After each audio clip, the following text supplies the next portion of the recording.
भात शेतीतील यांत्रिकीकरण, भात शेतीकडील यशस्वी वाटचाल. जगभरात भात हे मुख्य अन्न पीक म्हणून मानले जाते. तसेच भात पीक हे इतर पिकांच्या तुलनेत सहज उपलब्ध होणारे देखील आहे. आशिया खंडातील लोकांच्या आहारामध्ये भातास मुख्य स्थान दिले जाते. फार पूर्वीपासून भात हा आहाराचा महत्त्व घटक म्हणून गणला जातो. आशिया खंडात भात हे महत्त्वाचं पीक असण्याचं मुख्य कारण म्हणजे इथल्या दमट व अति पावसाच्या वातावरणात भात पीक हे इतर पिकांच्या तुलनेत सहज तग धरू शकते.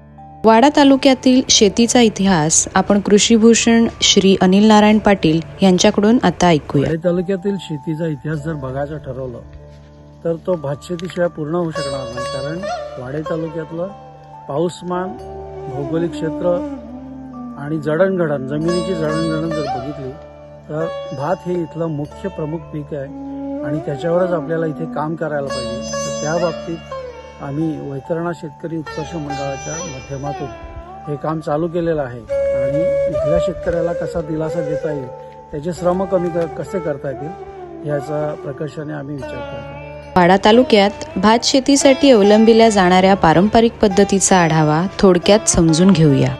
पारंपरिक पद्धतीत भात शेतीची सुरुवात ही जमिनीच्या भाजणीपासून होते. त्यासाठी भात पीक क्षेत्रावर पालापाचोळा व सुकलेले शेण पसरवून पेटवले जाते. अशा भाजलेल्या जमिनीवर नांगरणी करून पावसाळ्याच्या सुरुवातीला बियाणे पेरणी केली जाते.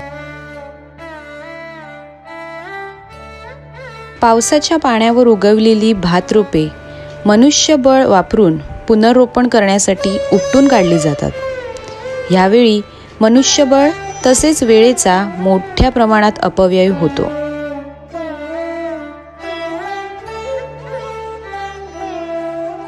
रोपे पुनर्लागवडीपूर्वी यंत्राचा वापर करून भात शेतात चिखळणी केली जाते.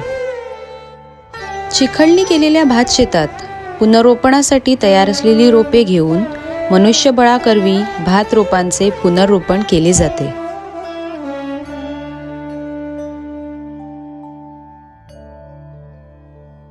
पूर्ण परिपक्व झालेले भात पीक पुन्हा मनुष्यबळाचा वापर करून कापून गोळा केले जाते.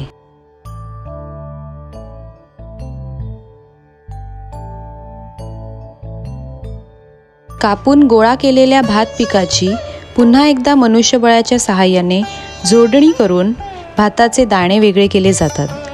दाण्यांमधील कचरा पारंपरिक पद्धतीने मनुष्यबळ वापरून काढला जातो. पारंपरिक भात शेती पद्धतीतील तोटे पुन्हा आपण कृषीभूषण श्री अनिल नारायण पाटील यांच्याकडून जाणून घेऊयात.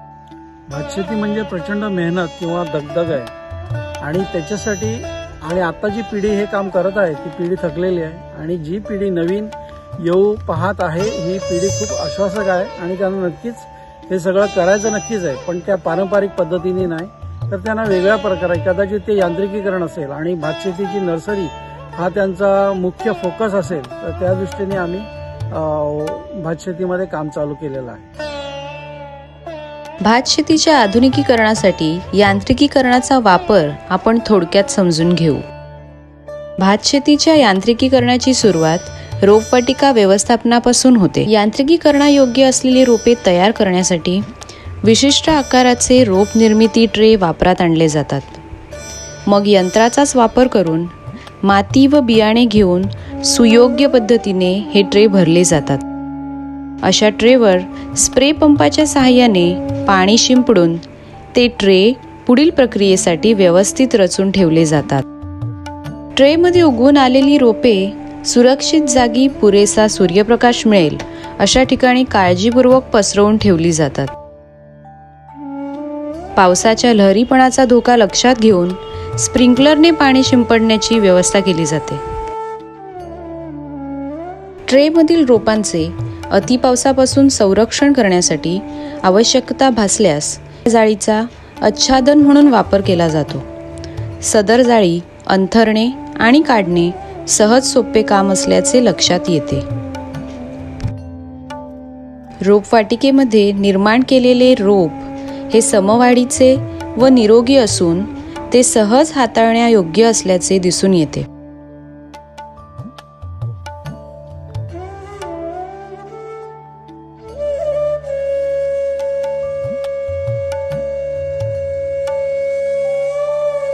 रोपवाटिकेत तयार झालेली भात रोपे ट्रेमधून विलग करणे हे सहज व सोपे काम असून कमीत कमी मनुष्यबळाचा वापर करून पूर्ण करता येते. ट्रेचा वापर करून रोपवाटिकेत तयार केलेली भात रोपांची वाहतूक सहजरित्या करण्यासारखी आहे. रोपवाटिकेमध्ये भात रोपे तयार करण्याचे काम वैतरणा शेतकरी उत्कर्ष मंडळाच्या माध्यमातून यशस्वीरित्या पूर्ण केले गेले आहे.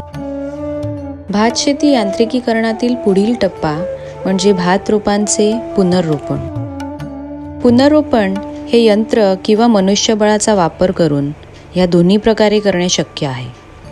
त्यासाठी आपण प्रथम नर्सरीत तयार केलेल्या रोपांचे पुनर्रोपण यंत्राच्या सहाय्याने कसे केले जाते हे बघूयात. नर्सरीत तयार केलेली भात रोपे ही विशिष्ट आकाराचा ट्रे वापरून केले असल्यामुळे यंत्राच्या साच्यामध्ये ते सहजरित्या बसते. यंत्रावर लादलेली भात नर्सरीतील रोपे कुठल्याही अडथळ्याशिवाय सहज पुनर्रोपित करता येतात. तसेच यंत्राचा वापर केल्यामुळे मनुष्यबळ व वेळेचा अपव्यय टळतो. यंत्राने केलेली लागवड ही योग्य असल्याचे आपणास या ठिकाणी निदर्शनास येते. इथे आपल्याला नर्सरीत तयार केलेली भात रोपे ही मनुष्यबळाचा वापर करूनही पुनर्रोपित करणे शक्य असल्याचे दिसून येते. यांत्रिकीकरण किती सुलभ असते हे आपणास या यंत्राद्वारे करण्यात आलेल्या कापणीतून निदर्शनात येते.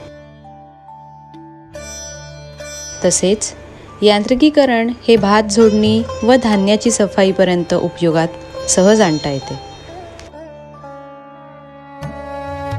आता आपण यांत्रिकीकरणामधील भात रोपवाटिका निर्मिती व व्यवस्थापनाचे महत्त्व कृषीभूषण श्री अनिल नारायण पाटील यांच्याकडून जाणून घेऊया. भातशेतीतलं जे बदल आहे किंवा यांत्रिकीकरण आहे त्याच्यातला महत्त्वाचा टप्पा आहे ही भातशेतीतली नर्सरी. आणि ते करण्यासाठी आम्ही जे प्रयत्न केलेले आहेत ते आपल्याला इथे निश्चितच बघावे लागतील. आणि ती जर नर्सरी गावोगावी पूर्ण तालुक्यामध्ये किंवा जिल्ह्यात यशस्वीरित्या सगळीकडे जर लोकप्रिय झाली तर भातशेतीतले कष्ट खूप कमी होतील आणि त्याचं उत्पादन जे आहे ते 25-30% वाढेल. असं आम्ही जे 4 वर्ष प्रयत्न करत होतो वैतरणा शेतकरी उत्कर्ष मंडळाच्या माध्यमातून, त्याच्यातून आम्हाला ही गोष्ट पूर्ण लक्षात आलेली आहे की हा एक चांगला मुद्दा आहे किंवा हा एक चांगला पर्याय आहे. धन्यवाद. अधिक माहितीसाठी संपर्क वैतरणा शेतकरी उत्कर्ष मंडळ सांगे, कृषीभूषण श्री अनिल नारायण पाटील, मोबाईल क्रमांक 9970978700.